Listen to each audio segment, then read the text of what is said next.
Hi friends, welcome to my channel. ఒకసారి పార్వతీదేవి శివుడిని ఇలా అడిగింది, స్వామి, మిమ్మల్ని అందరూ శ్మశానవాసి అని ఎందుకు అంటారు? కైలాసాన్ని వదిలి ఈ శ్మశానంలోనే ఎందుకు ఉంటున్నారు?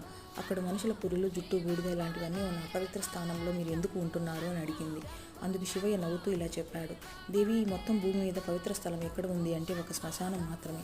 మర్రి చెట్టు ఆకులు, మృతుల శరీరాల నుండి తెగిరాలి పడి ఉన్న పూలదండలతో నిండి ఉన్న ఈ ప్రదేశమే నా భూతగణాలకు నివాసము.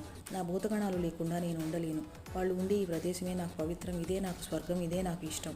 ఇది అపవిత్ర స్థలం కాదు దేవి, పరమ పూజ్యమైన స్థలం. అలాగే శ్మశానంలో ఉన్న భూతాలు అన్నీ వెళ్ళి మనుషులను పీడించకుండా నేను వెళ్ళి వాటి ముందు నాట్యం చేస్తుంటే అవి వచ్చి నా ముందు కూర్చుని నా నాట్యాన్ని చూసి పరవశమైపోయి ఉదయం వరకు ఎక్కడికి వెళ్లకుండా ఇక్కడే ఉంటాయి.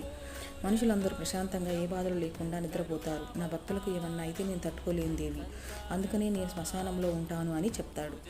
ఈ వీడియో కానీ మీకు నచ్చితే please like, share and subscribe friends. Thank you.